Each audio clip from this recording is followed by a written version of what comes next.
Olá! Sabe aquela sensação de que a gente rala, trabalha o mês inteiro e quando vai ver, cadê o dinheiro? Parece que ele simplesmente evapora, né? Bom, e se eu te disser que colocar as finanças em ordem pode ser muito mais simples do que parece? Hoje, a gente vai desvendar o método de um dos maiores especialistas do Brasil no assunto, Gustavo Cerbasi. Bora transformar esse caos financeiro em clareza de uma vez por todas? Olha só, a nossa jornada aqui vai ser dividida em 5 passos bem diretos. Primeiro, a gente vai entender onde o problema começa. Depois, fazer um verdadeiro diagnóstico da situação. Aí, a gente cria um mapa para o nosso dinheiro, trabalha a mudança de mentalidade e, por fim, a parte boa, a de colher os frutos. Vamos nessa? Então vamos lá. O ponto de partida é justamente essa angústia, aquela sensação de trabalhar sem parar e não ver a cor do dinheiro. É frustrante, não é? Pois é exatamente aí que a necessidade de mudança começa a gritar.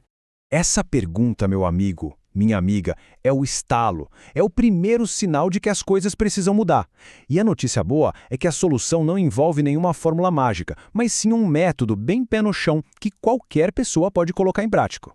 E é exatamente essa a grande sacada do Gustavo Cerbasi. O livro dele não é um daqueles manuais chatos, cheios de economias que ninguém entende. É quase como uma conversa franca, sabe? Que mostra que organizar o dinheiro é, no fundo, organizar a própria vida com mais intenção. Agora sim, vamos para o segundo passo, o diagnóstico. Cerbasi faz uma comparação que eu acho perfeita. É que nem um check-up médico. Antes de pensar em qualquer tratamento, a gente precisa saber exatamente o que está acontecendo. É hora de fazer um raio-x completo das finanças. E o processo é bem direto, olha só. Primeiro, listar tudo que entra, salário, aquele trabalho extra, tudo mesmo. Depois, listar tudo que sai, e aqui não pode esquecer de nada, nem daquele cafezinho. Em seguida, o que se tem de valor, um carro, uma poupança. E por último, o que se deve. Ter essa foto completa da situação é o que vai nos dar o chão para começar. E essa frase diz tudo, né? Esse diagnóstico não é só mais uma etapa, ele é a base de absolutamente tudo. Tentar arrumar a vida financeira sem isso é como dirigir à noite de farol apagado. É o primeiro e mais importante passo para retomar o controle de volante. Ok, com o raio-x em mãos, agora a gente vai criar o nosso mapa, o orçamento. E calma, a ideia aqui não é criar uma planilha que aprisiona. Pelo contrário, é ter uma ferramenta que ajuda a gente a direcionar o dinheiro para o que realmente importa. E uma sugestão bem prática do Cerbasi é a famosa regra 50-30-20. É muito simples. Metade da renda vai para as despesas essenciais, aquelas que não tem como fugir. 30% vai para os desejos, para o lazer, para as coisas que deixam a vida mais leve. E os outros 20%, esses são para construir o futuro. É um guia inicial, fácil de adaptar para a realidade de cada um. E aqui está o pulo do gato. Saber separar o que é necessidade do que é desejo. Necessidade é o aluguel, a conta de luz, o supermercado. Desejo é aquele jantar fora, a assinatura de um stream novo. Quando a gente entende essa diferença, o poder de escolha sobre o nosso dinheiro aumenta absurdamente. Agora se liga nessa analogia que o Cerbasi usa para os pequenos gastos. A torneira pingando.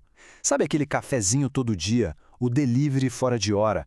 Parece que não é nada, né? Mas de gota em gota, isso vira um vazamento enorme no nosso orçamento. E a gente nem percebe. E para ter uma ideia do impacto disso, olha só. Esses pequenos gastos diários podem facilmente passar de R$ 1.200 no fim do ano. Imagina, é um dinheiro que podia estar te ajudando a realizar um sonho, mas que simplesmente escorreu pelo ralo. Então, a grande virada de chave é esta aqui. Pague-se primeiro. É mudar a lógica. Em vez de esperar para ver o que sobra no fim do mês, se sobrar, a gente transforma a poupança na primeira conta a ser paga. É como se fosse um boleto para o nosso eu do futuro. E esse, com certeza, é um boleto que vale a pena pagar em dia. Muito bem, a gente já tem o diagnóstico, já tem o mapa, mas agora vem a parte que, sinceramente, é a mais importante. E não tem a ver com planilha ou aplicativo. Tem a ver com o que acontece aqui dentro, ó, na nossa cabeça. A mudança de mentalidade. A diferença é gigantesca. A mentalidade de gastador busca o prazer de agora. O foco é na satisfação imediata. Já quem pensa como investidor entende que cada real pode ser uma sementinha plantada para o futuro.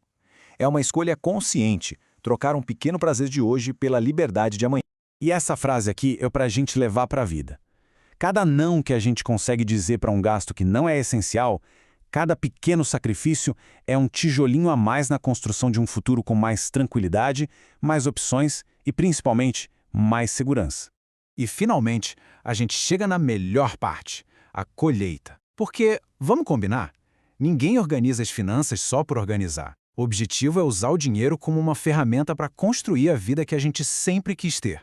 Então, para fechar com um plano prático, anota aí esse checklist. Primeiro, construir uma reserva de emergência. É o seu colchão de segurança. Segundo, focar em eliminar as dívidas mais caras, aquelas do cartão de crédito, do cheque especial.